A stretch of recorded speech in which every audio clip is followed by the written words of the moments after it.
permission to speak. Shadows hide you. I am listening. Our paths converge. So good to see you. Hail to you. Never lose hope. Here, Fred Shaft. I hear you. It has only begun. Fight on, Fred!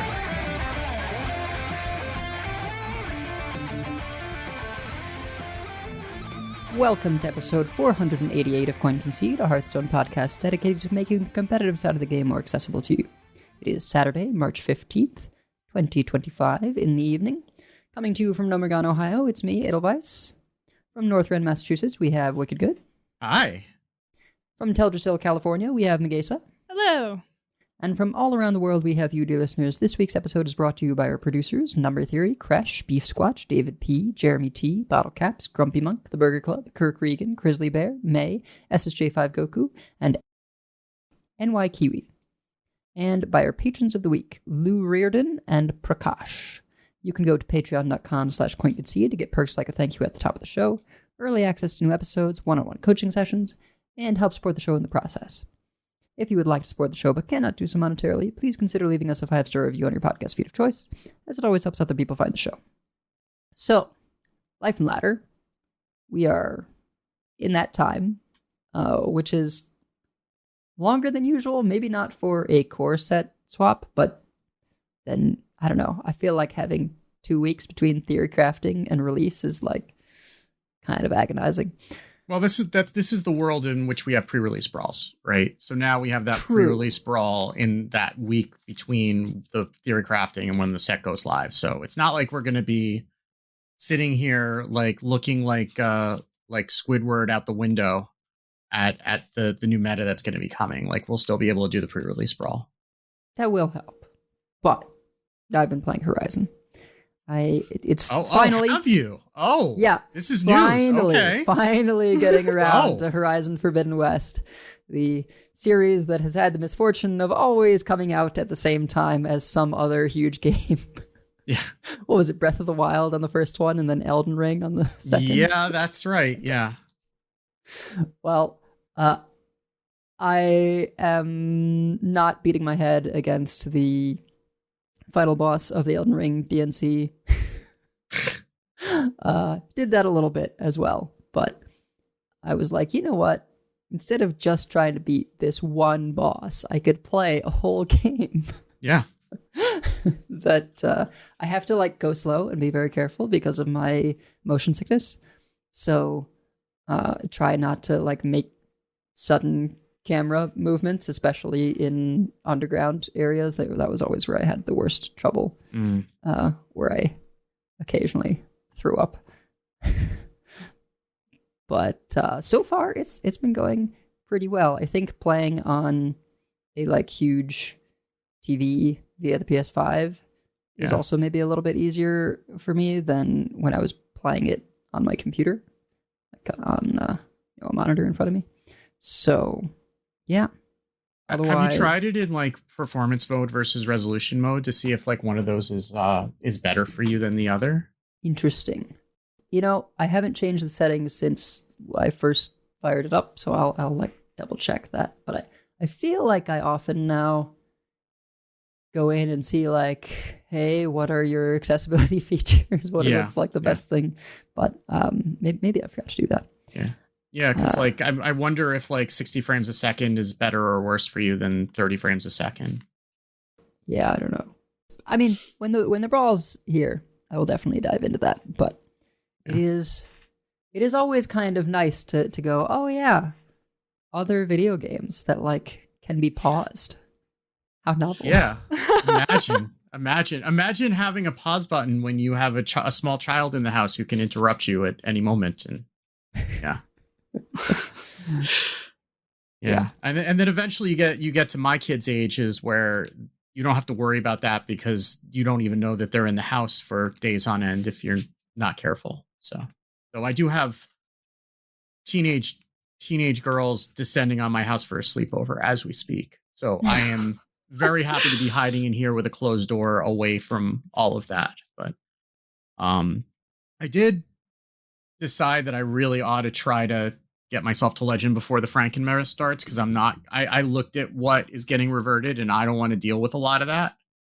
And I would rather be playing the pre-release brawl than playing against some of the stuff that was getting reverted on top of everything else. But I spent a fair amount of time yesterday. I decided if I was going to be miserable, then everybody else was going to be miserable. So I played Dungar Druid. No. Why? Yeah. And I mean, that worked to get me up to Diamond 5. That was pretty okay to get me up to Diamond 5. And then it just kind of stopped working because I just kept running into, like, either I was getting rolled by Death Knights or I was getting tormented by hero power druids, because it turns out that they run double mind control tech, and I forget every time that I queue into them that they run mind control tech. Yep. And then they take my Ziliax and I cry. So I decided rather than learning how to play properly, I would just play Shaman instead. And then there's things that then hopefully just kill them before they get to the point where they can do that. And I mean, it's gone a little bit faster. There have been a couple of games where I've been able to bloodlust people on 6. That's been better. I think I'm at like 70% from like up to, I'm at 10x, so the climb's taking me a little bit longer, but I'm like at 70%, got myself up to like mid Diamond 2 this afternoon, and I'll probably be hiding in here from teenagers, so I'll probably have some more time to do that tonight too. But yeah, and I guess I don't know if it's like I hit on a list that's working for me. I don't know why Shutterwalk is in this version of the list, because it's the faster version with the Murloc Rofins. I guess it's to get more of the big Murloc Rofins, or like occasionally I've used it to get like triple missile pod. I mean, tripling Rainer often just ends the game. Oh yeah, there's that too. But fun fact, I should have known this. It does not triple the damage from Siege Tank. So, nope. Don't do that. I did that. I'm like, why are they still alive? Like, oh, right. Shutter block doesn't hit heroes. Right. Okay. I'm dumb. That was a good waste of a shutter block. Okay. I mean, cool. You'll hit 3 different minions, right? They were all like 2-1s. It really was not worth what I was trying to do.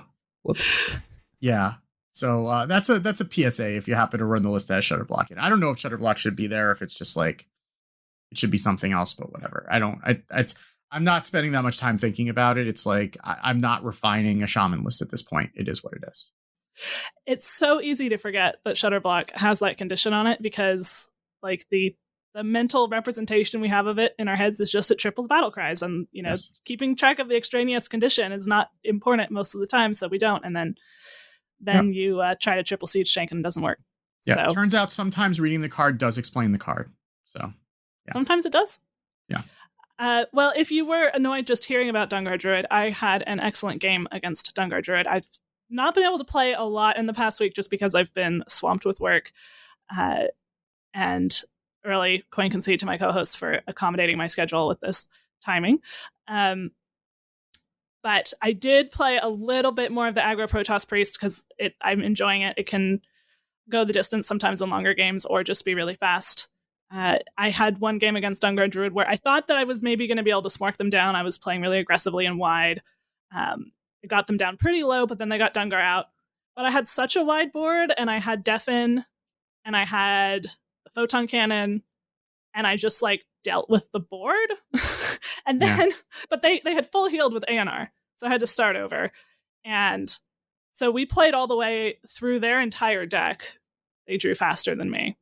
And I just dealt with each big taunt one at a time. I did Amonthul their Ziliax, otherwise that would have been an issue. But they stole my Amonthul with their Yogg.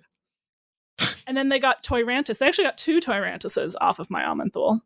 Toyranti, actually. I don't know if that's actually... We're going to go into plurals again, and that we don't have time for that today. But yeah.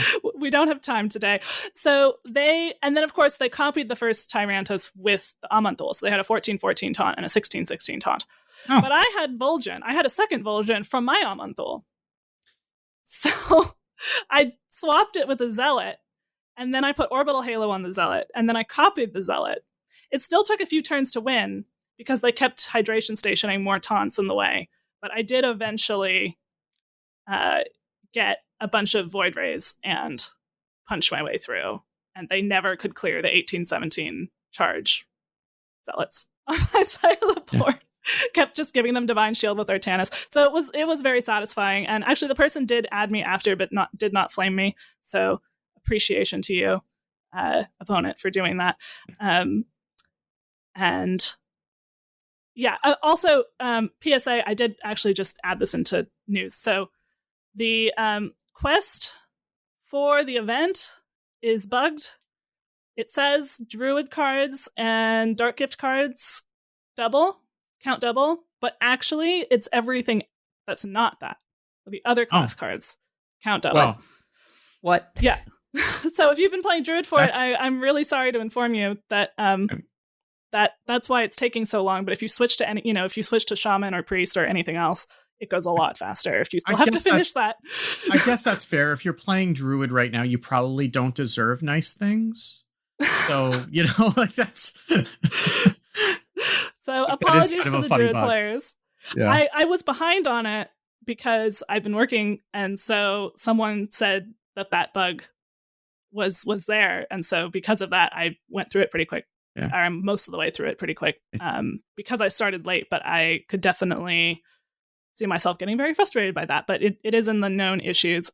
I'm not sure whether it will be fixed in time or not. Yeah.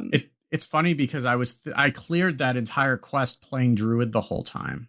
And I thought to myself, gee, this seems like it's taking a while, but then it's just like, I didn't even read the quest. I just saw like summon. So I didn't even know that I was supposed to be getting double credit from Druid.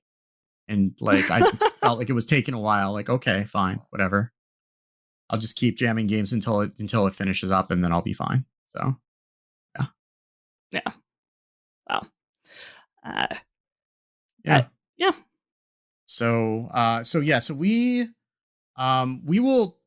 did play in Theorycrafting on Thursday. We will probably touch on some of those experiences as we talk through the cards, but we're not going to recap that blow by blow. You can go, watch the VOD that's on my stream. But we will talk about some of those things, but we have a lot of news to talk about. We have one news item that is probably going to take us a hell of a long time because there's a lot of stuff to unpack. Plus, we still have more new cards to talk about.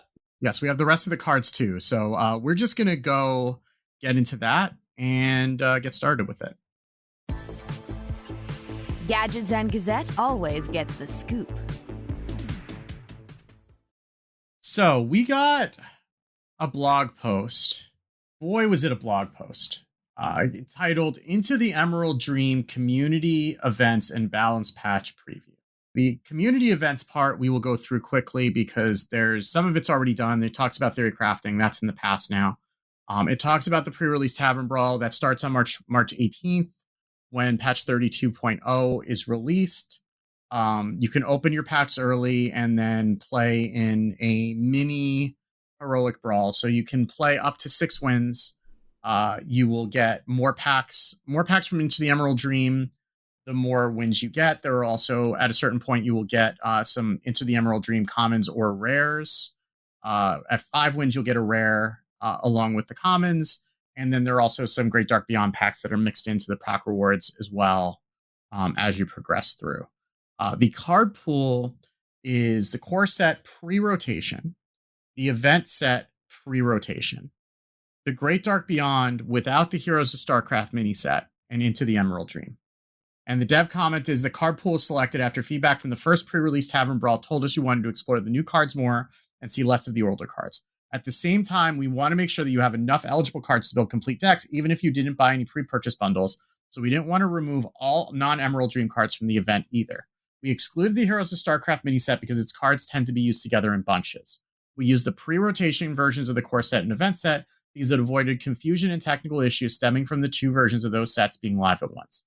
In our testing, this felt like a good balance of these competing interests, but we'll keep listening to feedback and iterating on this event until we find what works best, so let us know what you think. So do be aware of that when you go to build your decks. You should be able to start doing that ahead of time, but I don't think any of the deck builders may. I mean, Donkey may have already updated his deck builder to do this, for all I know. And by the way, if you are building a deck, Donkey's deck builder on hsguru.com is absolutely the best way to go. We typically will struggle with pre-rotation theory crafting decks, and especially with the codes going into the client, and it worked flawlessly for theory crafting. It works really, really well. The one thing to be aware of, if you're on an iOS device, iOS kind of like forces all of the browsers, even if you're using like Chrome on iOS, to use Safari, and there's like a technical issue with Safari. But if you use it with Chrome on a different device, then it works great, and the codes work, and the correct cards are in there, and yeah. So there will also be along with that will be Community Day with more drops. So you'll be able to get up to 10 packs from Twitch drops just from watching Hearthstone streams. It takes 2 hours per drop.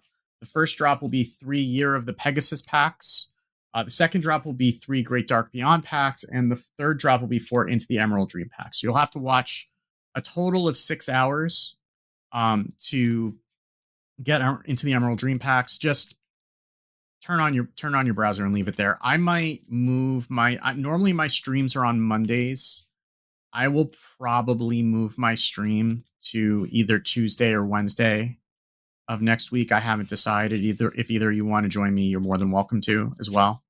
To be able to do the pre-release brawl rather than beating my head into Dungar Druids.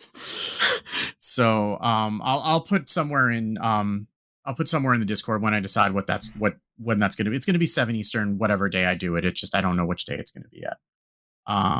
But yeah, so you'll be able to do that. I have drops turned on my channel as well. And yeah, so you can do that. There are also the first esports qualifiers will be March 21st to 23rd. If you are hearing this, you have not signed up. It is probably too late because they're probably already full.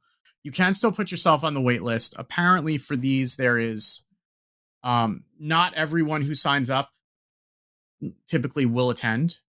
There's like a 50 to 60% actual like attendance rate. So if you want to play in one of these and then you get waitlisted, just go and then pay attention. Also, waitlisting will tell them what the interest is. So that will help them. I haven't heard this officially, but I'm kind of inferring, like if they see that there's 2,400 people on the wait list and they have 256 slots, then that will probably help them figure out how many of these events they want to run and how big they need to make them. So, because there is a limit on how big you can make these events too, in terms of like how long the event is going to be. Like you can make it 512, but then you're running more rounds. And then that's going to be a longer time commitment. So there's a balance there, but they can also start to run more events. So I guess if there's that much interest, we might be back to open qualifiers every weekend. We'll see what happens. But do join in waitlist if you are interested. Don't let the fact that it says that you're not automatically in dissuade you. Yeah, I mean, in some respects, more does not solve the issue because then you just have the same people quickly signing up again. It's like, I guess, more chances to be earlier on the sign up if you missed the last one, but really making them bigger is the only way, and I just don't think there's capacity to run a larger qualifier at this time. Yeah, or if there's some way for them to make you choose like one event out of the 3 that they offer. I don't know if Battlefy can even do that, but well, maybe they can get Battlefy to do it. I don't know. But anyway, so sign up for the waitlist so they know how to do it. They know how big this is. At least that'll help them figure out what the interest is. Okay. So that's the events. Except the main event is the balance change. And boy, howdy, is this a balance change. I am going to go through this quickly and then we can discuss like what is actually change, like what's relevant out of this. And I'm going to apologize that I'm not streaming because I made a cheat sheet for myself and there is a lot. I'm looking at like there's like 25 to 30 nerfs and then there's like another 30 to 40 reversions. So just very quickly, the Zerg changes that are happening. Infestor is going to be changing to only give attack, no longer give health. Kerrigan's going up to 8 mana. And Zergling will summon a base Zergling, a 1/1, not a copy of the Zergling. So it'll always be a 1/1 regardless of how much you buff the base Zergling. The Terra nerfs, Rainer's going up to 8 mana. The Viking token that gives 7 armor on launch will now give 5. The Liberator token that does 2 damage to all enemies now does 2 damage to only minions. The Raven token that gives bonus effects will now give 2 bonus effects instead of 3. And the Banshee token, which deals 5 to a random enemy, now deals 3 damage to a random enemy. So big changes to most of the tokens that are going into the starship across the board. Other changes that are happening. So other nerfs, Dreadhound Handler is going from a 2/2 to a 2/1. Hydration Station is going up to 10 mana. Alien Encounters taunts are going from 2/5 to 2/4. Painter's Virtue, which is the hand buff weapon for Paladin, loses lifesteal. Holy Glow Sticks, which does 4 damage in Paladin, no longer hits face. It can only hit minions. Zarimi is going from 8 summoned dragons to 8 played minions in order to trigger its effect. 8 played dragons. 8 played dragons, sorry. Yes. The minions would be a buff. 8 played dragons, yes. Raza the Resealed has been completely reworked because of the imbue hero power. And it now says Battle Cry Shuffle. Copies of 5 random friendly minions that died into your deck, they cost 0. Orbital Halo is losing 1 attack. It's now +1/+1. Is that right? Yep. Magesa, you're the Orbital Halo expert. So Correct. Yeah. Yes. Domino Effect, which does 2, then 3, then 4, etc., is going from 3 mana to 4 mana. Ceaseless Expanse is going from a 15/15 to a 10/10. Incendious is going up from 6 mana to 7 mana. Bob the Bartender's Recruit a Minion effect is changing from stealing the minion to giving you a copy of the minion, but it's leaving the original on board. So, which basically makes that it turns Bob into a giant Frost Nova, effectively. Which is still good. It's still good, but that's what you're playing it for, yeah. Ziliax's Virus module is losing Reborn. Gorgon Zormo is going from a 3 mana 3/3 to a 4 mana 4/4, and then the Arcanite Defense Crystal Death Rattle is granting 4 armor instead of 6. So that's all the nerfs. Do we want to talk about those before we talk about the reversions, or should I rattle off the reversions first? I don't know that we even need to rattle off the reversions yet. So much to say there's like 40 of them. Yeah, there's 40 of them, and if there's a major card that was nerfed, it's probably getting sent back to its original version. There are some exclusions, and the main thing that's getting reverted but not completely is Reno. Reno is going back to 8 mana, but it is not regaining the High Noon effect or poof non-minions. But it's just going to get the mana reduction. But otherwise, if there was a card that got nerfed, it very likely got reverted, and you can look at it got nerfed from the past year, not from not from the current year, but from Festival of Legends, Titans, or Showdown in the Badlands. If it got nerfed, it probably got reverted because there's a lot here. So what do we think about the changes that are going to affect Standard for the next year? I mean, we did get to play with these in Theorycrafting because the version that we were playing in Theorycrafting was on the new patch. So yeah, I mean, what I'll say is Protoss feels good. yeah. Colossus will kill people. But in terms of, I mean, like looking at the Zerg nerfs, I think these had to happen. I think these had to be the changes, because as long as you're getting any kind of health boost off of Infestor, it just scales and scales and scales in a just kind of insane way. And then the other, I mean, complained about and for good reason thing in Zergling was the fact that it summons a copy meant that just hand buffing in Hunter, you would just turbo out these really big Zerglings, right? They would have 2 5/5s on turn 3 or turn 2 on the coin or something. It would just get pretty silly. So those had to happen. The heroes going to 8, I think, is just like, fine. Yeah, fine. But the stuff happening. She's still good. Yeah. Kerrigan is still nuts. Raynor, is what it is, right? Like they're both kind of about their battle cries. So I think both of those are still very powerful. But I think the Terran ones I find the most interesting, and I'm glad they didn't like put starport to 3 or something or anything like that.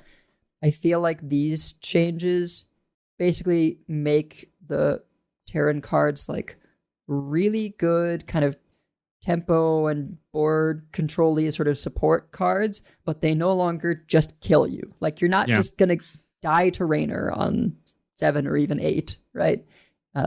Maybe you'll die to a shutter blocked Raynor, but going from like reducing the number of bonus effects means they're less likely to get poisonous clears. Reducing the amount of damage on Banshee means you're not just going to be taking 15 from Banshees. Right. And yeah, the Liberator not dealing face damage just feels so important. It's like Prismatic Beam when they remove the face damage off that. Yeah.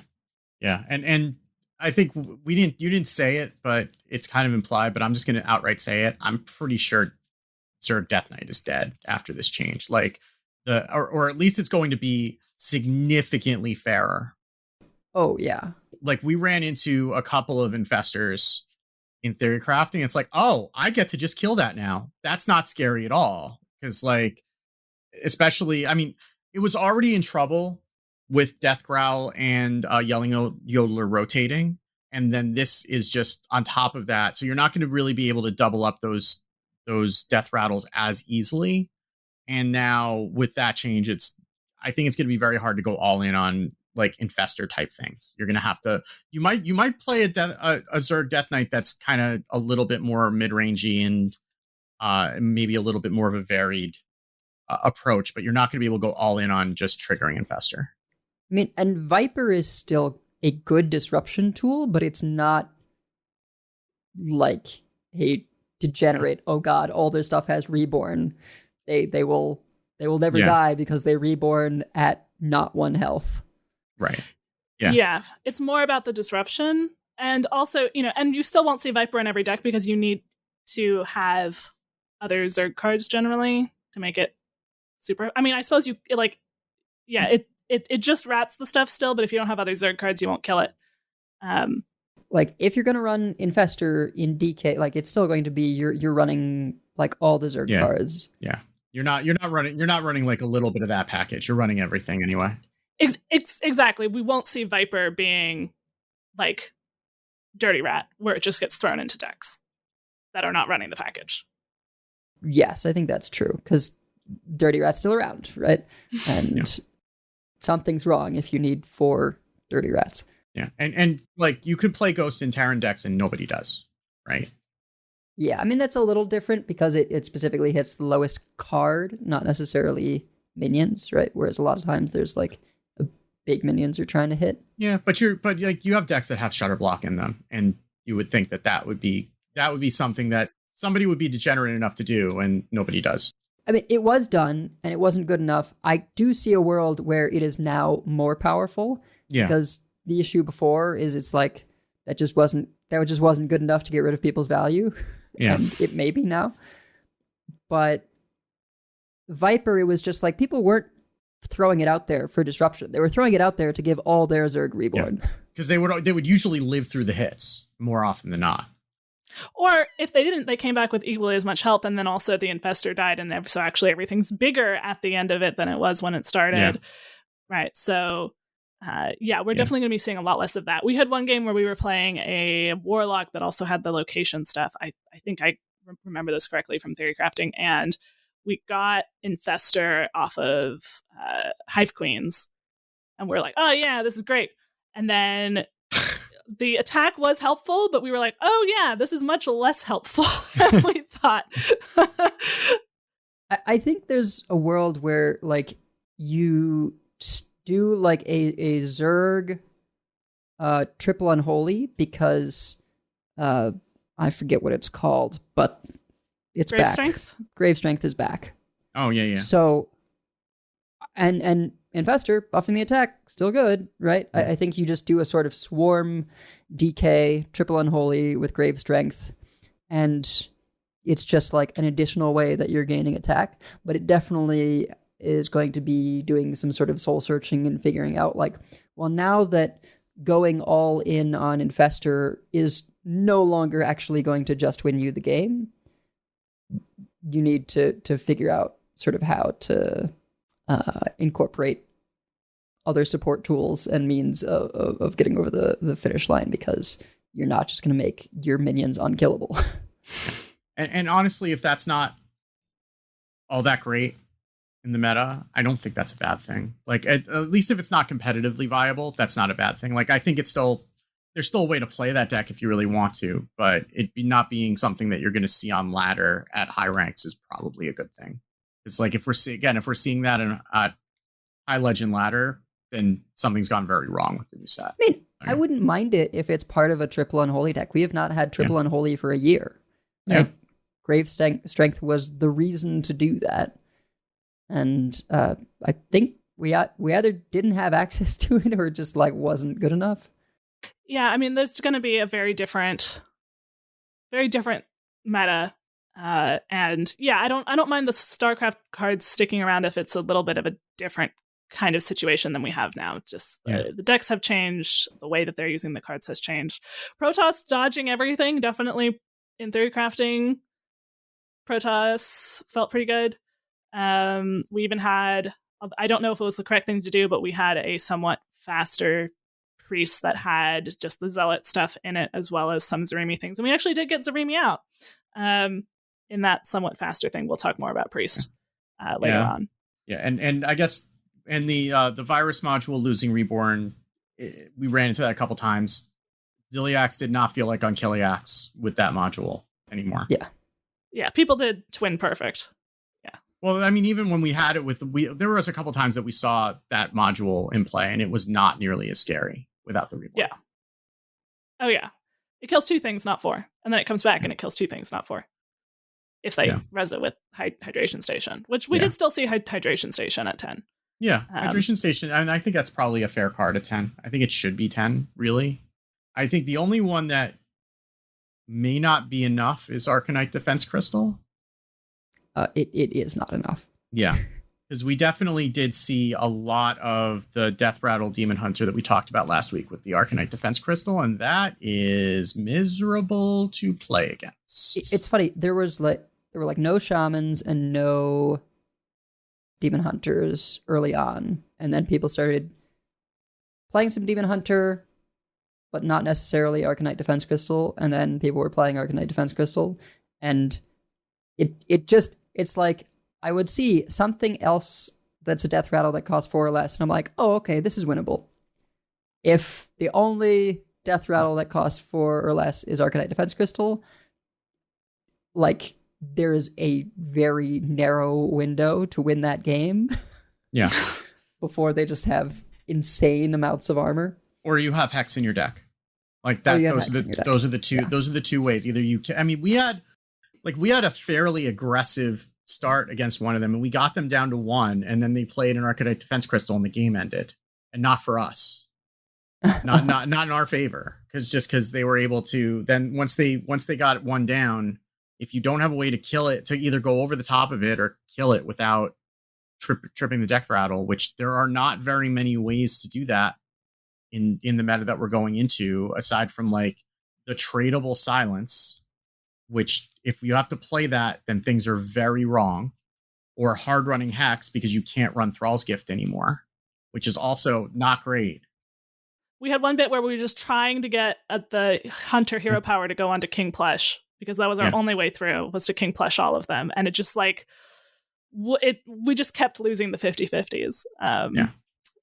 But meanwhile, they will like cliff dive to try and get the Arcanite out because and kill it's just that important. And like, I was not running cliff dive in mine. I was like one of very few, or the only people running it in like the first hour or so. And I mean, I stopped playing because I'm like, well, I want to try other stuff, and also I don't think I've lost. Yeah. I mean, I guess repackage is like one of the other things that you could do theoretically, but that's like late. I mean, I guess if you're a priest, you can probably just sit there and just like dirtle for a couple turns until you can play a repackage and you'll probably be fine. But that's also not fantastic. But like if they kill it off themselves and it's in the death rattle pool and now they're playing the demons that resurrect, you're done. It just, the nesting dolls are too much. Yeah. And eventually they will redraw the repackaged stuff. So So as other people went like kill Jaden and like these kinds of outlast you things, I did not have kill Jaden. I just had the tourist because I'm like, well, if I'm in fatigue, I just draw a bunch of cards and they die. But also most of the time I would win with the Exodar, as you suggested, Mage. So it's just like I'm gaining enough armor from the crystals themselves such that eventually I have a 30 attack starship that just gets launched for lethal damage. And the thing is, like, you're summoning a bunch of stuff. It's like challenging to clear your board. It's pressure on top of everything. Yeah. Like, they're still minions. Yeah. Yeah, I think it was you casting a game which had 2 demon hunters, and one of them was Crystal with the tourist, and Octasari of all things, trying to do a big Dane. That was Dane, and I think his opponent, I want to say John Bray, but I can't remember, was playing a sort of more fair Death Rattle Demon Hunter.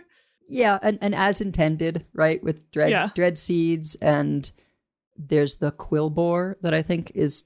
Ballhog? Yeah, that's a great one, right? You get the Battle Cry and Death Rattle where it does 3 damage to the lowest health enemy. It's Lifesteal. Lifesteal is less dangerous than armor because it doesn't build up past your health total. Yeah, this is something where, I think there might be ways to counter it. If you do get really, really fast, or you have Hex, or you are the Death Knight leeches, which don't care about armor. Yeah. But even if it felt like a power outlier, but even if it's not, because again, you can't really tell in Theorycrafting, it's miserable to play against. So I'll be very surprised if it doesn't get a fairly quick nerf. And imagine your options are play a shaman with Hex and hope you have it, or the tradable silence, right? Hope you have it for the very first time they Arcanite Defense Crystal, and that they can't pull it out of their deck to kill it off themselves, right? The Cliff Dive. Or play like Blood Decay type deck. Yeah, I'm not going to be happy with either of those options. Yes. I will happily play the leeches, but people who are like, but I don't want to play leeches, now I not only have to face this armor demon hunter that's frustrating, but the thing people are playing to beat it, leeches, is also something I don't want to face, right? Yeah. No, it's the kind of thing that can affect the meta. And I think we might, so in the pre-release brawl, we were talking just before the show, I don't know exactly how you build it, but the pre-release brawl is mostly Great Dark Beyond and Emerald Dream. And that, that is the main pieces that you need for this deck. So we will have to see. If it's bad enough in the pre-release brawl, I might see something preemptive. But everything else felt pretty good. We kept running into the same person running this particular Crystal Demon Hunter. So then we started checking to see that they were in a game before we requeued. Yeah, because I mean, it's like there was just like one person who was just like because a lot of people like will try a whole bunch of different things, especially if they're streaming, just because like, well, we want to see everything. This person was just like, nah, I just want to do this all day, and it's like, okay, but we don't want to do that all day, so we just kind of kept an eye on them, but we'll see what happens when we get into the pre-release brawl to see if they deal with it. But yeah, the rest of the stuff, I mean, I think it all makes a fair amount of sense, and especially given the fact that everything had to be tuned to keep up with the prior year's cards. So this is kind of bringing those back down to the power level of everything else. And then what we've seen from Into the Emerald Dream is that it does feel like it's at a lower power level in general. That was kind of the sense that I got. it didn't feel like there were a lot of like blowouts or, a lot of like anything really that felt like current, like Ramp Druid, that sort of thing. Like, I think a lot of things are really grindy value, either very aggressive and able to kill you from 30, or they're very grindy value matches. And it didn't feel quite as much like that, though. I guess we'll see when we get live. I mean, look like. If you're a Smork player, there were still things like the rogue just bouncing things and making large minions. Like, you just keep bouncing the Buccaneer. We got absolutely smorked down by that. Yeah. The Paladin has No Hands destroyed us a couple times with the Paladin, where it replays that Lifesteal Pyroblast as an aura for 3 turns in a row. That's a lot of inevitability. Like, there are still things to do that win games. The Priest Imbue didn't feel that great, just kind of being the Galakron Priest. Maybe we just weren't building it correctly. I find it funny that they changed Raza because of its interaction with the Priest Imbue, because I feel like it would make the Priest Imbue playable. Yeah, well, we'll talk about that when we get to the cards. Yeah, let's not get ahead of ourselves, because we will be talking about all the priest cards in detail. In terms of some of the other nerfs, so Ceaseless Expanse to 10/10 now it just feels like a much fairer card. Yeah, not 2-turn lethal every time. Yeah, that just felt like a good change to me. Because, and that was one I told my husband, and he's like, "Oh, good, that darn card." It's like one that if he heard the sound of it, he knew I usually wasn't playing decks with it in, so he'd be like, "Oh no, someone played that card." Gorgon's Armor to 4, it was like, is this a bad card now? It was a huge change. It's brutal. I actually, Gorgon's Ormu was not on my radar because it just sort of felt like it's in a lot of things and it's solid, but it's, I don't know. I didn't have a problem with it, right? In play pattern wise or anything. And yeah, now it's like, oh, this might just be bad because turn 4 is so much competition, right? You've often got things where like you really want to get them played on 4, and now having this other one, like it's a turn later in terms of getting it ramped up, and it's just competing with a lot more stuff than it was at the 3 slot. It just, it maybe just doesn't make the cut, a lot of things. Yeah, even in more dragon-focused decks, it was just like, it never felt good to get. It was a lot harder to weave in, and then if you don't play it early, then the cheese is smaller. And a 3-mana 3/3 feels better just getting out onto the board if you're trying to be a little bit more proactive than a 4-mana 4/4. And it was interesting. It may be that the cheese is still good for certain decks, but I think it's a lot less likely to just get thrown into stuff just because it's pressure.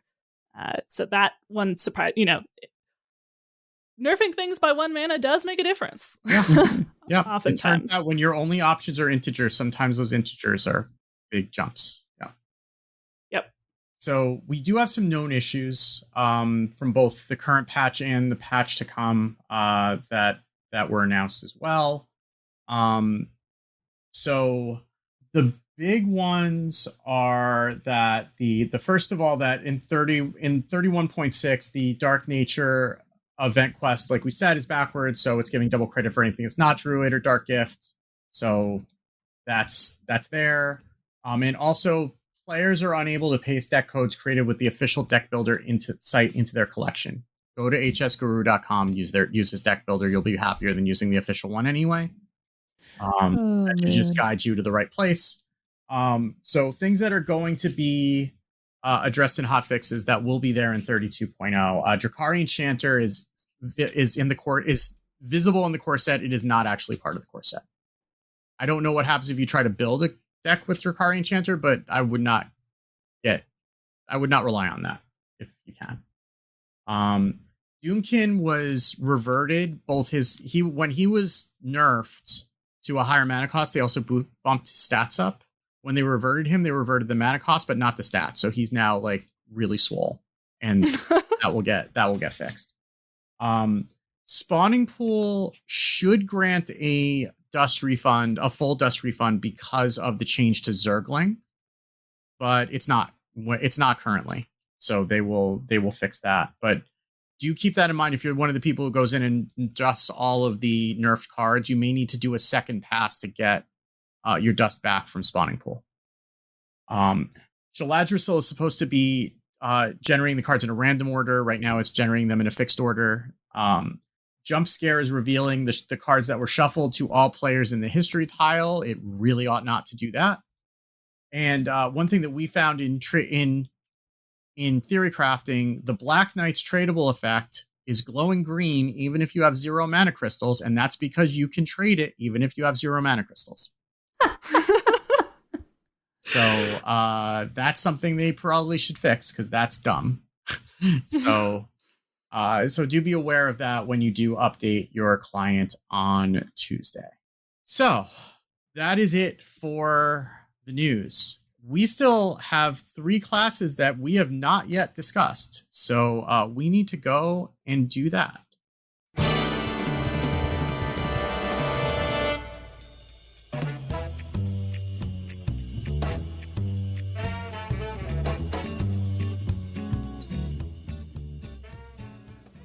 All right, so I'm sure we will also be mentioning other classes a decent amount as well, but the three classes that we were not able to talk about because they hadn't been revealed when we recorded last week were Mage, Death Knight, and Priest.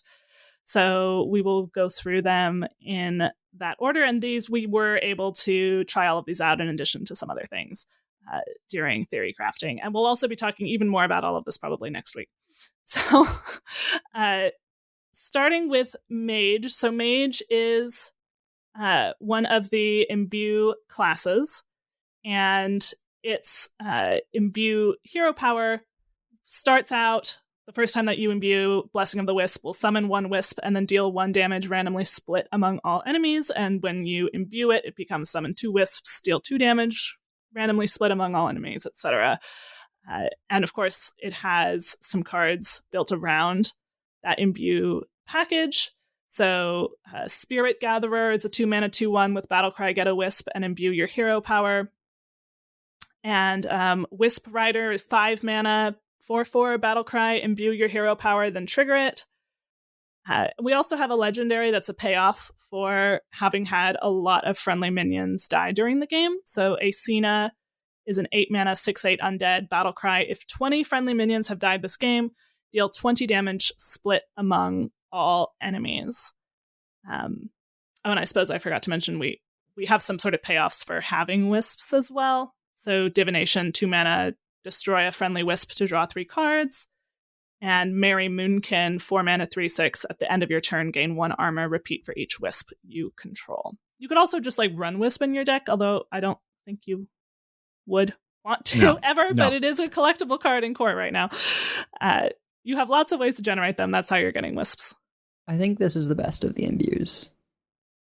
Druid might be better just because you don't have to run the full package of imbue minions to get it to work. I think that where really what I took away from theory crafting is that if you're not playing Druid, which imbues just by playing spells, you pretty much need to run the full set of 8 imbue minions, and that's a big deck building cost. Because those minions are, you might be able to get around it a little bit. Maybe with Mage you can get away with it a little bit less, but you really want to, when you're playing an imbue deck and you haven't drawn 3 imbues, I would say it feels pretty mid. Once you start getting to 3 to 4 imbues, that's when things start taking off. But until you get to that point, it feels like you're spending 2 mana for kind of a underwhelming effect, and it's not necessarily worth it. You can't get all of the you really want to get to 4 if you're playing Malorn, right? That's kind of the break point. And there were enough games where we were running the full package and we still didn't get there, and it just kind of felt like we were, even to get there, you're playing some of these cards that are not they're not completely vanilla minions, but they feel like it. So you can't do that as easily later on, especially the 5 mana Wisp Rider, right? if that's your first imbue, then you're paying 5 mana to get a 4/4 and a 1/1 and do 1 damage to a random enemy. And that is underwhelming for 5 mana if it's the first time that you've done it, which means that you need to be playing. I mean, the Divine Shield taunt one is pretty good, at least to not feel like you're just like wasting your life by playing a underwhelming Battlecry minion. But like, Spirit Gatherer is fine. Right, it gives you another 1/1 that you can play for free, but it's still a 2 mana 2/1. It's 3/2 worth of stats for 2 mana, which is fine, but it's pretty slow. And if you don't have enough of them, then the hero power doesn't make up for it quickly enough. Yeah, I guess it's like you need to have other means of like churning through the deck or something else going on. Like I saw builds where it was an aggressive mage deck that then also had imbue things, and if they got that ramped up, it could be very overwhelming. But like the shaman one, I think if you get one imbue, you're already starting to do things because you just play good shaman cards, value trade, and evolve, and just being able to evolve whenever you want is a kind of big deal. And like, yeah, it's nice if you go up more mana cost at a time, but it's not even always better. So yeah, it's really there just if you want to do Shutterblock into Malorn, which we did see and is hilarious for the person doing it. Yeah.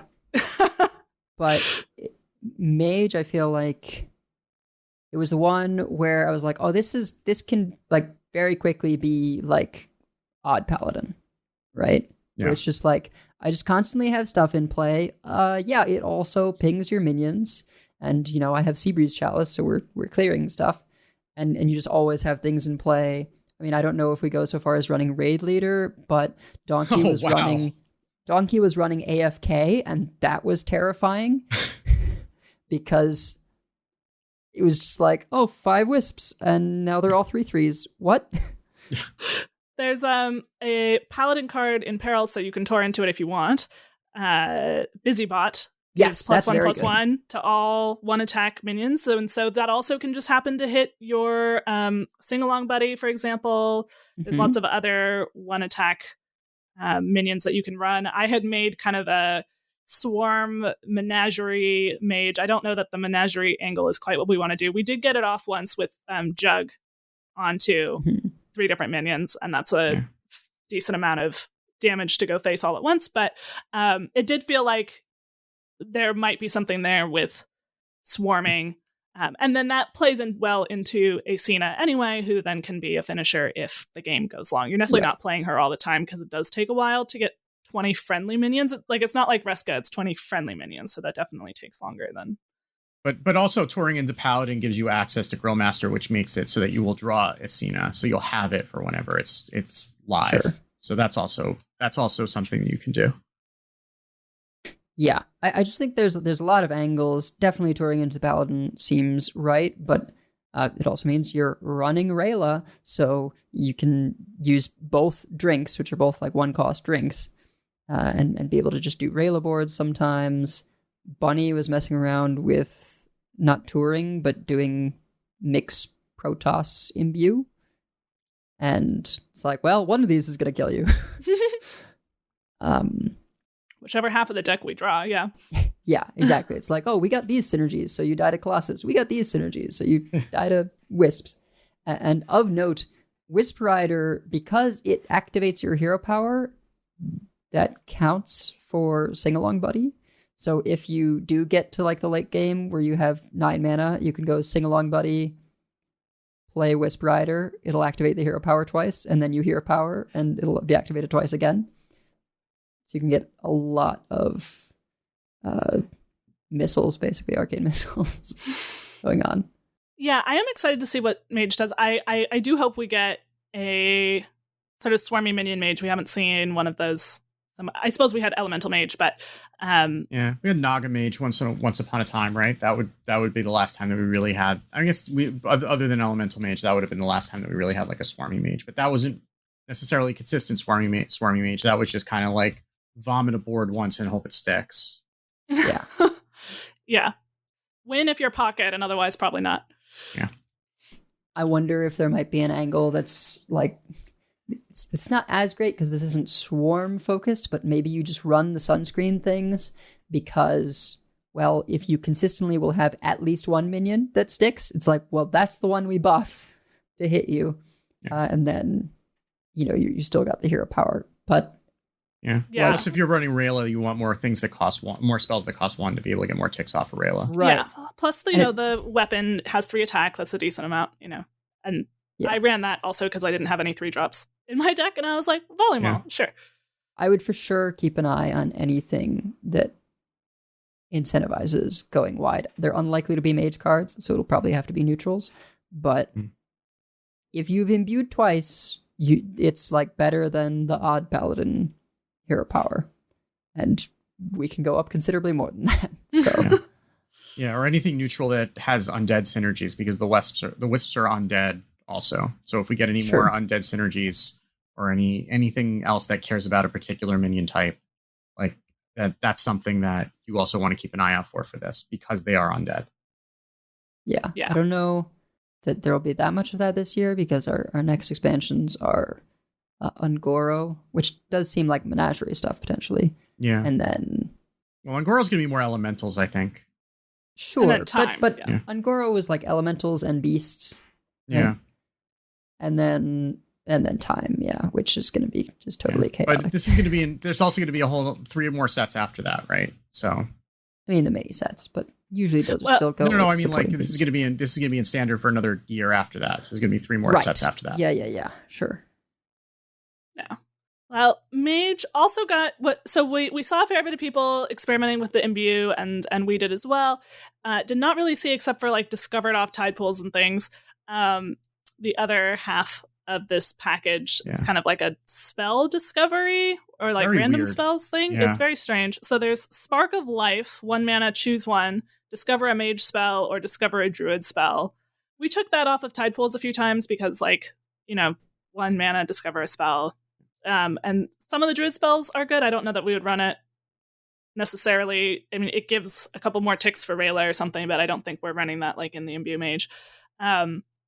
There's also a card, Stellar Balance, 2 mana arcane spell, get a Moonfire and a Starfire, give them spell damage +1. So weird. If you don't remember, Moonfire is a 0 mana arcane spell, deal 1 damage that is from Druid, so it will be 0 mana, deal 2 damage, and Starfire is a 6 mana, deal 5 damage, draw a card, so now it's 6 mana, deal 6 damage, draw a card. They are all arcane spells, so if there is something that cares about arcane spells at some point, then that's several arcane spells in one, which is the 3 arcane spells in one card, which is decent if you have a reason to care about that. What I'm sort of thinking about is like, okay, we Slither Spear on 1, turn 2, we play Stellar Balance and Moonfire something, so it attacks in for 3, and now, as a bonus, you also have a late game burn spell if it comes to that. And card draw, which is, Yeah. I guess. Pretty expensive for card draw, but I didn't say it was good card draw. I just said it was card draw. That's true. We got a very odd location, Forbidden Shrine, 1 mana, 3 durability, spend all your mana, cast a random spell that costs that much. So if you really are upset that Prison of Yogg-Saron is rotating, here you go. There's Prison of Yogg-Saron at home. Nah. It's just, what was the mana cost that we were like, this is just absolute like casino roulette? I think it was 8 cost spells. It was just like, could either absolutely help you or yeah, because it's random, so it's all classes, right? So right. Apparently, if you are Protoss, you can do it for 0, which of course the optimal thing is spend all your mana and then do it for 0. But yeah, you can do it for 0 and it will cast like your next Protoss thing, cost 2 less, or I guess Innervate. Yeah, at 8 mana you can, so you can Hydration Station, which depending on what you've played will do everything or nothing. Oh no, that'll be 10 now. Oh, that'll be 10, that's right. You can Sleep Under the Stars, and it'll choose 3 things randomly for you and probably overdraw you. You can Supernova, which fills your hand with random fire spells that cost 1. You get to Yogg in the box. You can Tsunami's not bad. Quasar is probably terrible in a deck that's not built for it. Snatch and Grab just destroys 2 enemy minions. You have 2 board clears in Black Hole and Twisting Nether. Crane Game will summon 2 copies of 2 demons in your deck that probably don't exist, or you can Wheel of Death yourself. So yeah, you're probably, if we're playing this at all, we're playing it at 0 mana Exclusively. and yeah, And nine's not terrible, right? Because you have, is the Scourge rotating? It's on the card library. I think it is rotating. Yeah. Yeah. So then you have like a coin flip between Everything Must Go and Nebula, which means that you either get 2 8-drops with Taunt and Elusive, or you get 2 4-drops. That's a hell of a variance, but it is a coin flip. So and I mean, you do that on 10 mana, you'd pay 1 for the location and then play it. So that's a reasonable thing nothing about this card is reasonable, but that's, a reasonable thing that you maybe could do. 10 mana is Galactic Projection Orb, which who knows what that's going to do for you. Sea Shanty, which will just get you 3 5/5s. Typhoon, which shuffles all minions into a random player's deck. Table Flip, which will do 3 damage to an enemy minion, or Dwarf Planet, which will fill your board with random 2-cost minions that attack random enemies. I think good luck. if this sees play, it is because you want the 0-cost spells, right? Or because you just want to watch the world burn. Yeah. No. I'm saying, like, if this sees play in a competitive deck, way, it is because doing it for 0s is good, particularly for a Protoss Mage, and then maybe sometimes you Hail Mary for another mana cost. Yeah. Yeah, so, the things that you can hit for 0, Horn of Winter is pretty good, Construct Pylons if you're playing Protoss, Innervate, Gravity Lapse sets every minion's attack and health to the lower of the 2, Backstab, Preparation, Shadow Step, and Health Stone are your options. So some of those don't really do anything for you, but if you're not paying any actual mana, then you don't really care. Well, you're paying 1 mana for the location and the card slot in your deck, which is still a real cost. The card slot in your deck is probably the big... Yeah. the big cost there. Anyway, there's one more card in Mage, which is their other legendary, which is Quanzu, a 3 mana, 3/4 beast, battle cry, discover a spell, choose to keep it or put it on top of your opponent's deck. Sure. Did not see this once in Theorycrafting. I did, but it's one of those where it's like, if you're running out of ideas of what to put in your deck, it's never bad. And being able to say, well, these are all pretty garbage discovers, let me just put it on top of my opponent's deck is fine. I'm not excited about this card, but it definitely is one of those totally inoffensive utility cards that maybe just ends up in every Mage deck. It's I don't know, playing a spider tank to mess up one of your opponent's draws. You don't do it for that reason. No, I mean, you do it to discover a spell, and then if you get offered garbage, then you can mess up your opponent's draw, I guess. But it's still a spider tank to discover a spell even seems like poor rate in general. So 4-set meta specific, right? Yeah, okay. Discover's always better in 4-set meta. Yeah. We ran Scorpion for quite a while. Yeah, that's true. So yeah, it seems like something that may well see play, but that a free-to-play player, we're not going to say craft this, right? No, don't. Yeah, don't do that. Yeah. Okay, now what I'm excited about. All right, Death Knight. So, leeches. When we first saw this, we were like, this seems like it could be so much better. And then we played against it.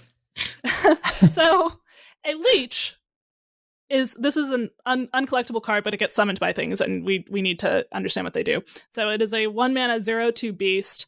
At the end of your turn, your hero steals 1 health from the lowest health enemy. Okay. Note that is steals like the Warlock Excavate reward. So it affects the opponent's maximum health, and it ignores armor. And your maximum health. And it improves your maximum health. Yes. So you can go as high as you want with this, and then if you lose it, you can heal it back up if you have lifesteal or other healing. So ways that we can summon them. For example, we have Infested Breath, 2 mana, 1 blood rune, deal 2 damage, summon a 0/2 leech. We have Sanguine Infestation, 2 blood runes, 4 mana, draw 2 cards, summon 2 0/2 leeches. And we have Hideous Husk, which is the card that we at first misread, and turns out it's still really good. 6 mana, 1 blood rune, 3/5 undead beast. Your leeches steal 2 more health from their victims, and Battlecry summon 2 0/2 leeches. Now, note, this is not your leeches steal 2 more health from their victims like for the rest of the game. This is as an aura, while Hideous Husk is alive, all leeches that you have steal 2 more health from their victims. So they steal 3. Unless you have 2 of them out, in which case they steal 5. That's still stealing 6 health on the turn that you play this, which is either clearing minions or hitting your opponent in the face.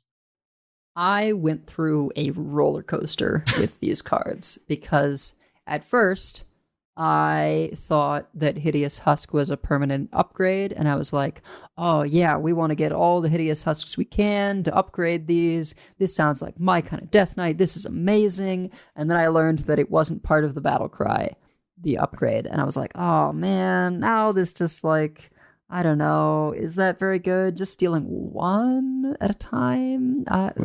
Like we were looking at the sizes of the discover pool for undead to see how many times you could get this, how likely you were to get this if you were discovering. Not very is the answer. Yeah, it's like 11%. The thing that is most likely to discover it is the Discover a Blood Rune card. There's only like 17 or 19 Blood Rune cards. So that's your best odds, which is fine. The Hematurge. But yeah, so I was sort of like, well, okay. You know, still definitely going to try it during the theory crafting. And yeah, it's good. I was wrong. It's good that it does not permanently upgrade because that would be gross. Because a lot of times it gets cleared and you've had a good turn, that turn that you played it. Other times it doesn't get cleared and they're screwed. Yeah. Because you then have the opportunity to say, well, my husk stuck. Whether or not the leech is stuck, my husk stuck. So I can now play these other leech cards I've been sitting on to summon new ones and take advantage of that effect. Definitely, you're a more controlling Death Knight, so you just play Husk and the Sanguine Infestation is the draw spell. You play those 2 on the same turn, so you're stealing 12. Yeah, or you just jam it behind a taunt, and then Yep. they're still not it's not hard to clear 0/2s, but that's if you have AOE, right? There's still 2 of them, and even if you can clear them with trading into them, that's a fair amount of damage that's having to go into 2 minions that are not attacking, right? Yeah. So it's still a cost to have to. It feels terrible having to trade into these 2/2 bugs. 0/2 bugs. These 0/2 bugs that are not actually threatening, except they're extremely threatening, and they threaten to get more threatening if you leave them alone. Yeah. And they also are healing your opponent and reducing your max health, making it harder for you to recover later in the game too. Well, or not reducing your max health, but sucking your minions dry through their divine shields. Right. I saw someone who was doing buttons touring into shaman for the 3/8 taunt that can't attack. And I was like, oh no. That is a big wall between me and those leeches. I'm just dead. And your minions that you're trying to use to punch through the wall are getting their health stolen. Yeah. Right. At the same time. So yeah, even though that they're not getting traded into, it's harder to get through to kill the leeches. And you really don't want to be attacking into them if you can help it, but you have to. And then their health is getting higher on top of it, and then they have healing on top of that. So even if you do hit them a little bit, they're at 50. Okay, That seems fair. Who said we need vampiric blood for Death Knights to get up to 60 health. No, you just have Leech's blood. That's all. You don't need a vampiric blood anymore. It's still blood. We had quite the game against May in Theorycrafting, where she was playing leeches and we were playing a asteroid imbue evolved shaman that Wicked had made. And part of the problem that we had was just that Wicked is cursed for drawing things correctly out of the deck. All of my asteroids were at the bottom of the deck and I could not draw them to save my life. The asteroid we ended the game with I think 18 asteroids and 7 or 8 2 damage incendious eruptions. They were all at the bottom of the deck. We just need to draw an eruption and these things are going to die, and we could not draw them, and I couldn't find card draw to be able to draw them to save my life. But it was partly also just that the leeches were gaining her so much health, and we didn't we didn't have a ton of minions on the board, and so our max health kept going down, and that made it hard for us to recover and hard for us to stay out of range. So, and also we had to do, we did well over 30 damage, and still didn't win that game. So we were like, this feels pretty powerful. Again, Theorycrafting, we never know for sure, right? But there does feel like promise here. And yeah, there's a number of other Death Knight cards as well, of course. There's Monstrous Mosquito, 1 mana, 1/2 beast. At the end of your turn, give your other minions +1 attack. We have a weapon that I think was revealed earlier, but I can't remember if we talked about it. Grotesque Rune Blade, 2 mana, 2/2, 1 blood, 1 unholy. Battlecry: if the last card you played had an unholy rune, gain +1 attack, repeat for blood, and +1 durability. So you can get a 3/3. Yeah, if you play a multi-rune card. Yeah. Right. Yeah. But you can't get a 4/2 if you play a double of 1 rune. So right. So one card that does have a blood and an unholy that you could have played on 1 and then you play this on 2 would be Morbid Swarm, which is their choose 1 card, 1 mana spell, summon 2 1/1 ants, or spend 2 corpses to deal 4 damage to a minion. So that's your ideal curve there, I think. Yeah, I really like that card. Yeah, that's just really flexible. Yeah, it's just really solid. It just does whatever you want it to do whenever you play it, right? Which is the idea of a choose 1 card, but usually the choose 1s are kind of related, and these are 2 just completely different things, but they're both very useful at different points in the game. Yeah, it's do you have corpses or do you want corpses? And 1 mana, 2 corpses for 4 damage to a minion is a good rate. Yeah. That's still useful if you play it on 1. Yeah. There's a card we didn't, at least I didn't see this one, 3 mana, 2 unholy, 0/5 undead, Corpse Flower. After your opponent summons a minion, spend 2 corpses to deal 3 damage to it. Yeah. I hope this is good because it's so fun. Do we have any big corpse spending payoffs anymore? Because we won't have CNE. Not big ones, but we there's Grave Strength, and then the other legendary for Death Knight is double unholy. So we might start seeing some unholy decks return. Yes, and the legendary, we didn't face it, but I saw it on the theory casting, and it seemed powerful. Nithendra, not sure. 7 mana, 7/7 undead dragon, double unholy, taunt, death rattles, split into 1/1 beetles. At the start of your turn, reform with any remaining. So if it splits into 7 1/1 beetles because you have an empty board, it'll reform back into a 7/7. If you only have 6 slots, it'll reform back into a 6/6, or, if they kill some of the beetles, then it'll be smaller. And when it reforms, that is its new white stats. That's its new base stats, and it doesn't care about how big the beetles are. So if you buff the beetles, I don't believe it affects the size of the resulting Nithendra. So if you gave them all +1/+1, you'd still, and you had 6 of them, I think you still get a 6/6 Nithendra at the end of it. Okay, but here's the real question: if they leave 1 beetle alive, it reforms into a 1/1 Nithendra, and you then buff Nithendra, you get more beetles when it dies again? And I believe you do, yeah. That's fun. This is hard to clear. And like if you have, I think in the theory casting we had something where someone had like an end of turn effect that killed the Nithendra, but they had an open board, so then it just immediately reformed. It was like it didn't do anything. So yeah, it can just be hard to get rid of. Yeah, I dig it.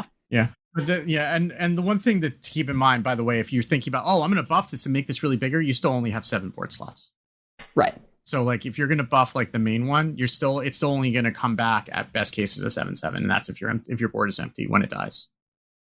But I could totally see a triple unholy deck with this and Corpse Flower, right? You no longer have like the Marrowgar, like big spender, but you just are gaining and spending corpses more consistently.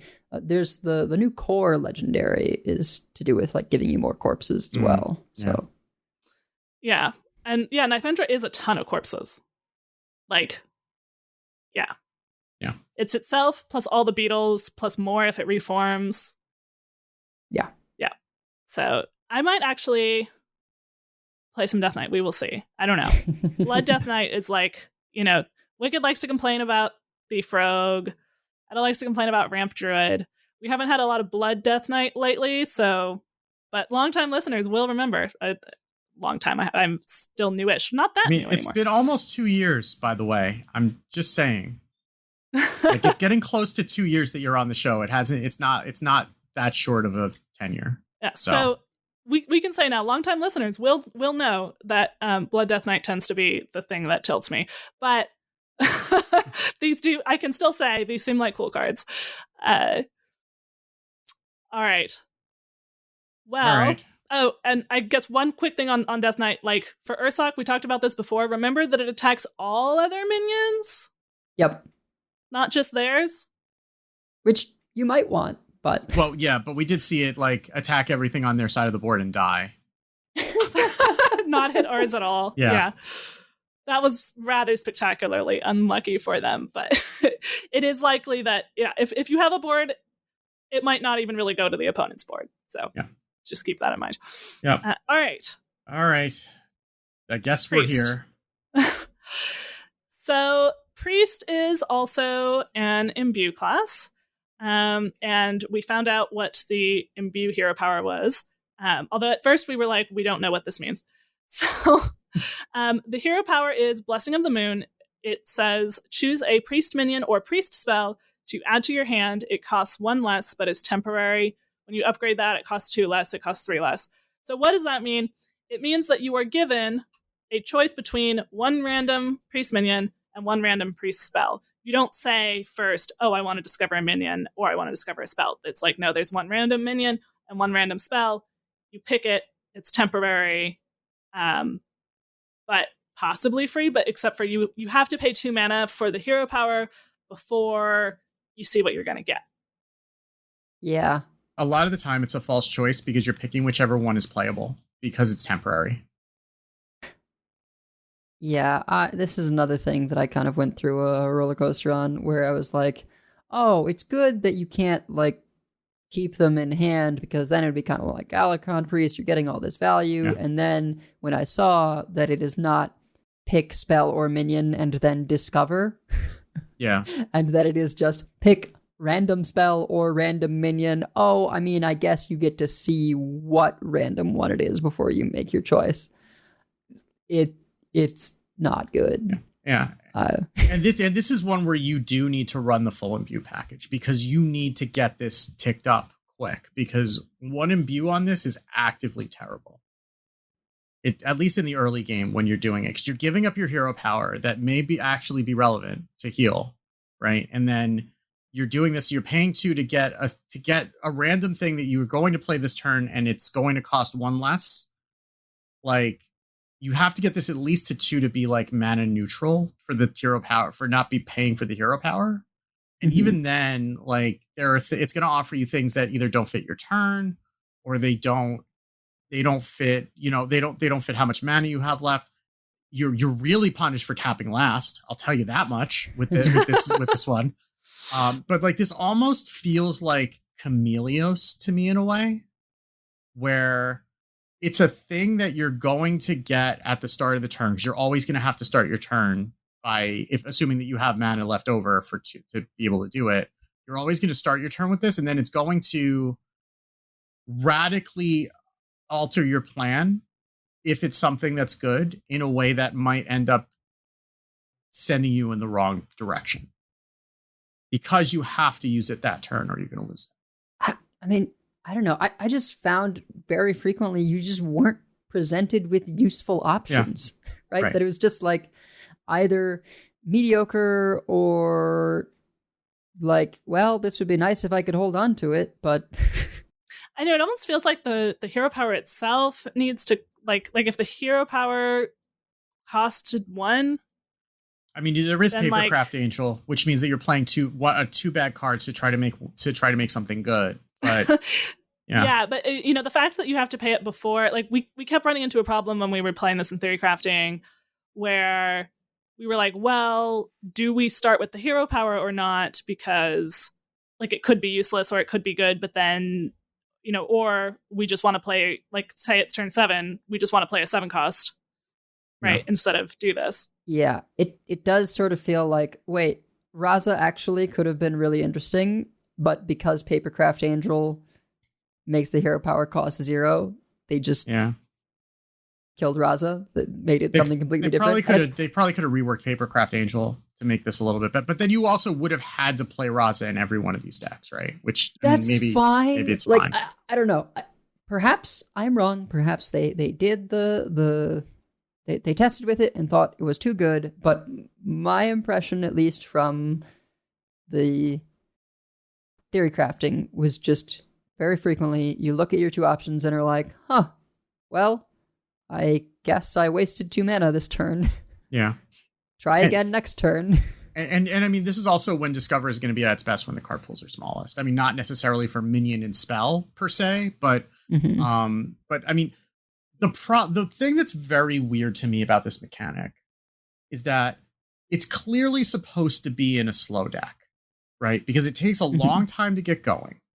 And the problem is that you're having to spend almost a third of your deck on things that just let you do the imbue, which takes away slots to be able to survive into the late game when you could make use of it. I mean, like, Kaldori Priestess reduces minion attack, so that theoretically like buys you a turn when you play it. The other one has lifesteal. The neutral one of the neutrals is a Divine Shield taunt. Yeah, the other one's just a dork, and it's not particularly just a river croc that hopefully you played onto. Yeah. I mean, so, and just to briefly say about the Kaldori Priestess is a 4-mana 4/4 battle cry. Give all enemy minions -2 attack until your next turn. Imbue your hero power. And Lunar Wing Messenger, which by the way has a beautiful signature, like stained glass, is a 2-mana 3/1 beast. Lifesteal battle cry. Imbue your hero power. I mean, it felt like something like if you do get into the late game and you have this hero power, then like it might matter less, that you have to spend 2 mana for it, and then maybe it's 2 mana that was wasted. If somehow you get Aviana, Elun's Chosen going, and then all your cards cost 1, so you've totally got extra mana left to spend 2 to see what else expensive that will then cost 1 that you can play.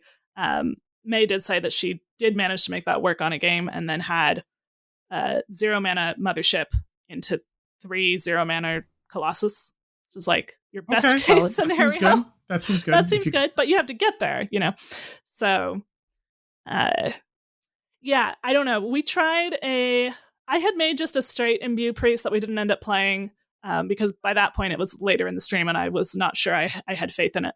Although I suppose we should have just tried it anyway. It's we should have tried it. I mean, what's the worst thing that happened? We were going to lose a rank. Like we couldn't lose ranks the way we were playing anyway. But we were still at bronze. And I mean, I built a dragon, like a slow dragon priest with Zarimi in it as a win con with the imbue stuff in it. And then we eventually just cut the imbue stuff out and just built it as a dragon priest, and that went better. Yeah. So I don't know what that says about imbue and priest, and maybe this is the kind of thing that maybe they need to buff it to start it at 2. I don't know. even then, it just like, I don't know. Like, You've got to be offered something better. I think, honestly, either I don't think they'll make this change because it's like a more engineering taxing thing, but I think it really should be choose spell or minion and then discover from that pool. It's not that taxing. They've had Raven Idol in the game since League of Explorers, which does. No, I know, but It's like art and stuff like that. Well, just more like if you, I don't know how it is if you're doing in the middle, right? If you're not like designing the card from the ground up to be that way. But yeah, I think that would make it good. Yeah. I think if you're not going to do that, take away the temporary. I thought it was a good call, but when you're being offered just a random spell or a random minion, it kind of needs to not be temporary for you to like have a moment to actually play the thing, or make it, offer something that you can cast, right? Like, at least if it's going to like, we've had that on some of these things too, like offer you a spell that you can afford. Sure. Right. Yeah. Like if it was giving you two things that you could afford and it was an actual choice, it would feel better. Yes. And I mean, sure, take into account the discount that you're getting off the hero power. I'm sure that's probably more code too. But like, if it's not offering you, like, at least if it's offering you two things that you could conceivably cast with the mana that you have left, then it's a little bit better. And then you could do some things like you can spend mana in order to, craft what you're going to get out of the discover pool, right? That would make it a much more interesting mechanic. Here, it really is a false choice a lot of the time. And I was very excited about this. Like, I was brewing up decks immediately. And we got into the games and it was just like, wow, I'm not even getting to use this. And I spent a lot of cards in my deck to make this happen. And it's just not doing anything. And remember, Priest does not have very good draw. So you'd be seeing these Imbue Priests, which seems like it should be very value-oriented, dying with 3 cards in hand. Yeah. Yeah. And, and that also is hard with, we got sort of so the legendary that we got is cool, but there's sort of only one card you can really play with her right now. So Tyrande, we've been wanting a Tyrande card. 7 mana, 5/7 legendary, battle cry. The next 3 spells you play, cast twice. Now, the main spell you want to do with her is Moonwell, which is a new 7 mana spell. Deal 4 damage to all enemy characters, restore 4 health to all friendly characters. So obviously that's good if it happens twice, but you had to get a 5/7 that doesn't affect the board out safely first. You have to have these in your hand. You can tutor Moonwell with Fey Trickster. But yeah, and then there's not a lot of other spells you want her to It just took a minute. It just took a minute? Did we miss what it was? Well, Crown. Zarog's Crown is a good one. Yeah. Marin's Draw spell is another good one. I did actually cut Marin from that deck, didn't I? We didn't realize. Or was it from a different deck that I cut Marin? Another good one is Chrono Boost. You double the Chrono Boost, and then you double your 2 hallucinations, and you have 6 3/4 chargers. Yeah, okay. So there are more options than I thought. Well, I am glad to hear that, actually. Even like Orbital Halo could be good, right? I mean... So Orbital Halo could target enemy stuff, I think. Why would I want to target enemy stuff with Orbital Halo? Well, you wouldn't, but the recast might.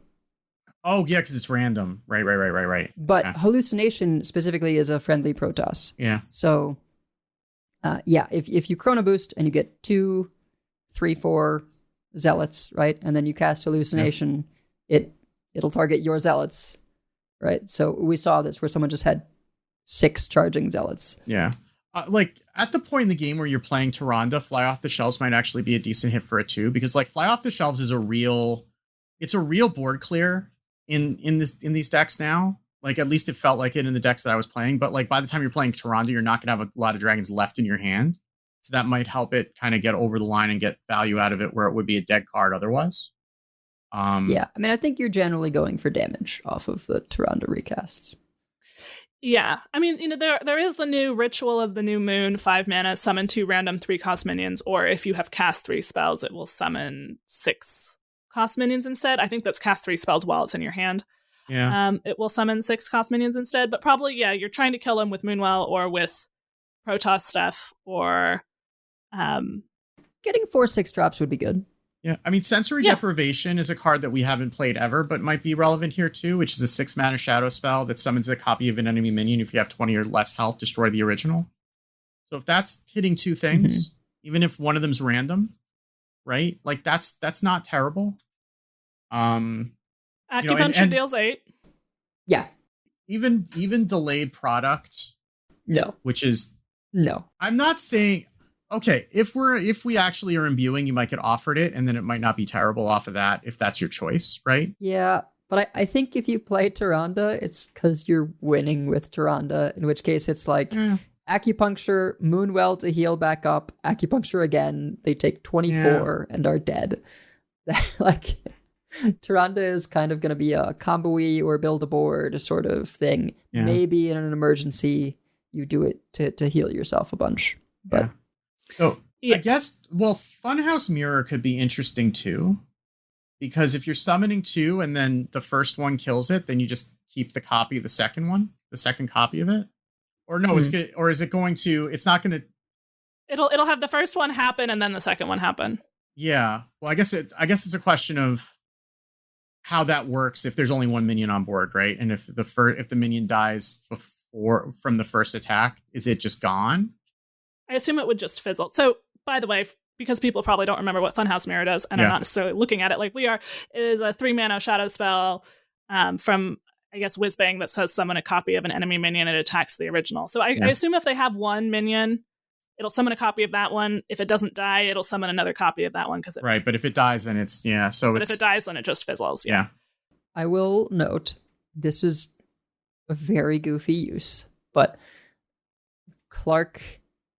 used Aviana to reduce everything to 1, Tyrande to get double cast of Champions of Azeroth, picking Alliance for higher odds of hitting Archmage Antonidas. Oh, that's hilarious, man. That is and then hilarious. When Archmage Antonidas Concierge, and since all the fireballs are Mage spells, Concierge reduces them from 1 to 0. Yeah. Infinite fireballs. Sure. That sounds like a very Clark thing to do. Yes. That sounds like it's already going to be on the next Trollden. Yes. Yeah. Oh, yeah. Oh, yeah. No, that sounds hilarious. Yeah, some of the other new cards that we had, just a couple of spells. Well, we had Weaver of the Cycle, 3-mana, 3/3 minion battle cry. If you're holding a spell that costs 5 or more, deal 3 damage. Solid. Yeah, you're playing Moonwell. It's fine. We got a couple of... So I had mentioned Ritual of the New Moon that could summon a couple of 6 drops if you've cast 3 spells with it in hand. We also got Wish of the New Moon, which is a 3-mana arcane spell. Deal 6 damage to a minion, and if you've cast 3 spells with it in your hand, it gains lifesteal. Honestly, like, that's one that I feel like it's okay if you don't get the lifesteal. Yeah. Because it is 6 damage to a minion. Yeah. Obviously, you'd prefer to have the lifesteal. But it is weird that we're getting a cast 3 spells package in the same set as we're getting your spells cost 5 or more and your spells cast twice package. It feels like those are kind of at odds with each other. Because, like, holding a spell until you've cast 3 other spells, right? Like, we're talking about like Voyage to the Sunken City, Naga Priest, right? Like Handmaiden, right? That was the trigger for Handmaiden. And that was when you were playing like Serpent Wake. We're not playing Serpent Wake with these cards. I think it's all in context, right? Yeah. You've got the drink, which does it by itself, right? And these bigger spells are not saying like you can only run big spells. Of course. But you obviously want to. Yeah. Like they just need to be there. You're not playing Weaver the Cycle if you're not playing expensive spells. Yes, but it's those expensive spells do not mean that you cannot play cheap spells. Right. Yeah. Of course. Yeah. Yeah, it's not like Big Spell Mage where you're kind of punished for playing small spells because you have things tutoring them and whatever. Yeah. And speaking of small spells, Twilight Influence, the choose one for Priest, 2-mana shadow spell, destroy a minion with 3 or less attack, or summon a random 2-cost minion. Yeah. Like, that seems fine. I mean, that's better Shadow Word Pain, right? That's what that is. That's exactly what that is. It's Shadow Word Pain that can actually do something if they don't have a small minion. Mm-hmm. Yeah, which makes it quite a bit better. So I think we did play a little bit of that. Honestly, did we summon a Doomsayer off of that? I feel like we did. I feel like we summoned a Doomsayer with something. Yeah. I think it was Rayla, actually. That was Rayla that summoned the Doomsayer. Okay, yeah. Yeah. But yeah, that is always a possibility and will happen to you at the worst possible time if you play this card. That's just science. Anyone who's played Cookie with the 1 cost pirates knows that. Zarimi being changed to play 8 instead of summon 8, we still had some success with Zarimi. There were different avenues that people were trying. There's the sort of big dragon, you run like Neralax, you run Ysera, you have like those Briar Spawn Drakes that have 12 attack and the extra, they have trample from magic, basically any extra damage goes to the opponent hero. And they like attack at end of turn. Yeah, I put my list up on if you're watching on the stream, I put the list that we landed on towards the end of the Theory Crafting, which did seem to work. I mean, the illusionary green wings are very good and also get summoned by things that will draw minions, which is a change from most of these other types of effects because the 4/4s, the taunts that come off of that are minions themselves that get summoned when drawn, which is different than some of the other effects that we've had in the past. And that's been considerably better, say, if that's the most or least expensive card for you to play Scale Replica. Or Birdwatching. Buffed all of them. Yeah. That was pretty good. Oh, yeah. wow. Yeah, we had not this version, but we were running Birdwatching, a different version. Yeah, we drew it with Birdwatching, and then it not only summoned it immediately, but also buffed all of them. It was very good. Yeah. Yeah, that was very nice. Dreamwing felt really good in Warrior as well. Just kind of anywhere that we saw it felt like a solid card. And Selenic Drake, the new dragon that gives you a random dragon at the end of your turn. If you're playing a slower version of this, like that will eventually just get you all the dragons that you need. Clay Matriarch is still 2. She's not 4, but she's still 2. There's still some cheap dragons. We were even able to play. We played a version that Stick-A-Wish from our Discord had put together that was a little bit more a bit more tempo oriented, and then we had kind of I don't know if they forgot. I had kind of forgotten that Ceaseless was going to be a 10/10, so we had kind of the like Ceaseless Vol'jin thing in there. I don't know if that's still what we're doing, but we just had enough tempo that we ended up Zarimiing, but only because we needed to unfreeze our board from Bob in order to go face, because we had lethal if it hadn't been for Bob, except for we had lethal because we had Zarimi active, and Bob does on like multiple consecutive turns too, if I remember correctly. We were very annoyed. It was, yes, because they had gotten an extra one somehow. Yeah. It wasn't even that late in the game. We had managed to get him, and we weren't even running Clay Matriarch in that because they had built it that way because they wanted to make sure that Scale Replica would get either the Twisted Dreadwing that draws more dragons or Zarimi herself. Yeah. And so just to really make sure if you're planning on a faster Zarimi game that you will get those. The Dreadwing, the 5/5 Death Rattle draw dragons also felt pretty strong when we were playing it both in Priest and in Warrior. So I think that may end up being the Priest that we see as different type of Zarimi. It wasn't the Priest I was expecting to be excited about coming out of Theory Crafting, but I actually was rather excited about it coming out of that Theory Crafting stream. It felt like a real return to like Mean Streets of Gadgetzan era Dragon Priest. Cool. Yeah. Well, we will get to talking about, I'm sure, more of the Theory Crafting stuff next week, and also the craziness that is the brawl and the balance changes and everything. So, yep. But that's going to do it for us this week. We have many folks we'd like to thank. Check out our thanks section on the website at Concede.com, where you can also find our contact info, our show notes, and our Patreon information. You can monetarily support our show at patreon.com/CoinConcede. Join us every week live by following us on Twitch at twitch.concede.com. Join our community chats in our Discord at discord.coinconcede.com, and write into our email at coinconcede@gmail.com. Follow us on Blue Sky at CoinConcede, and if you'd like some CC swag, head on over to our shop at shop.coinconcede.com. CoinConcedes. I'll go first. I want to CoinConcede to Storm Rage. He was playing the Arcanite Demon Hunter for like the first game with it, and he was just like, I said, I'm disappointed in you, and he was like, yeah, this seems too good. It sounds like the John Mulaney. I also would like me to not be doing what I'm doing. exactly. Because he likes aggro Demon Hunter, right? Yeah.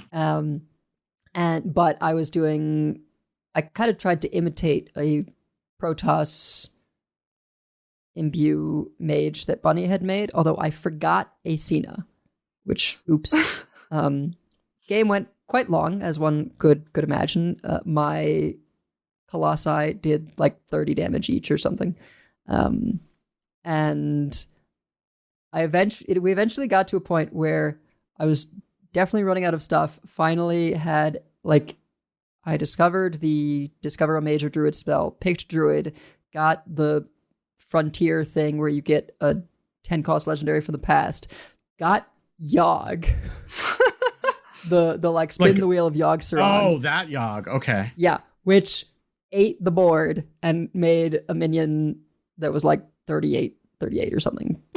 And at this point, Daniel was just down to top decking demons from Kill Jaden.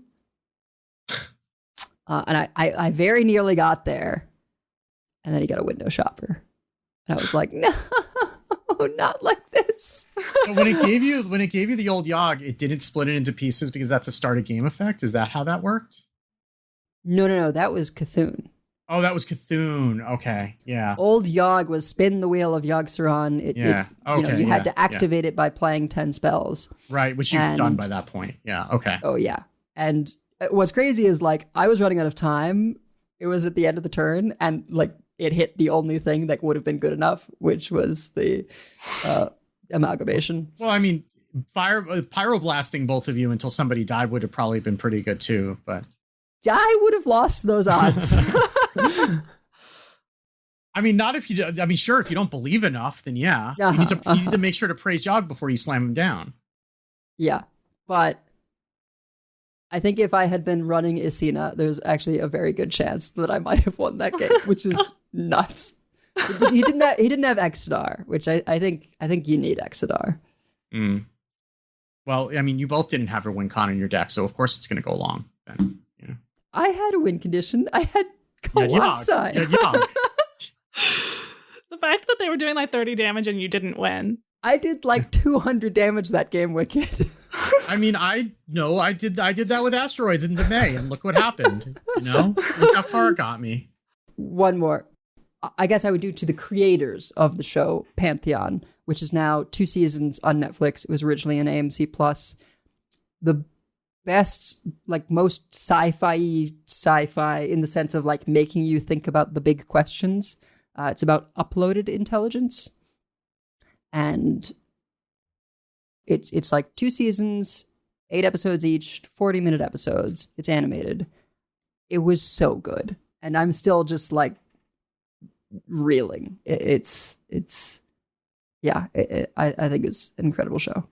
Well, I'm just going to concede to Blizzard, both for, once again, inviting us to Theorycrafting, and also for the box that arrived on at least on my doorstep yesterday.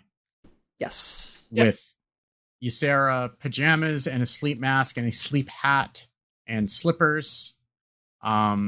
It was the only thing that wasn't in there that would be like sleepy time tea that I'm surprised that they didn't fit in, but it was a very nice themed box. So always appreciate those surprise boxes on the doorstep, especially when I'm close enough that I get it before I've seen it spoiled on I'm not on Twitter anymore, so it's easier, I guess, on Blue Sky, because nobody talks about Hearthstone on Blue Sky as much as we try.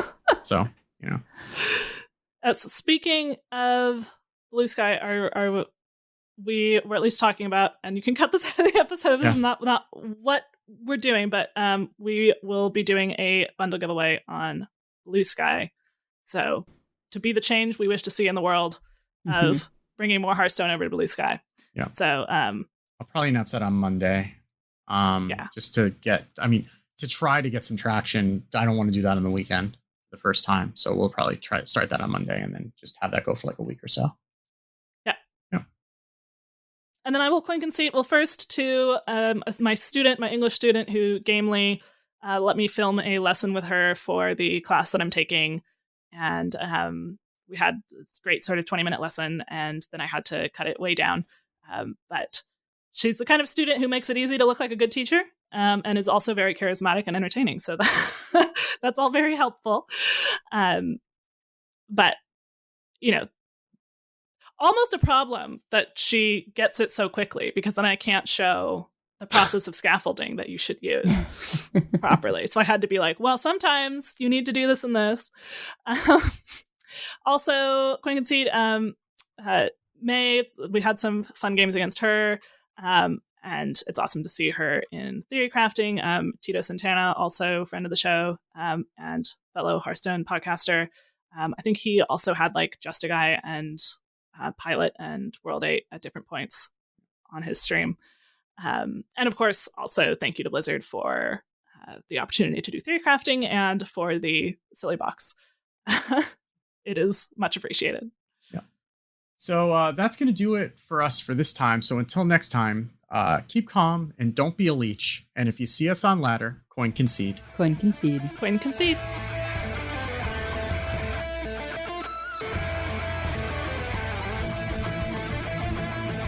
All life must end.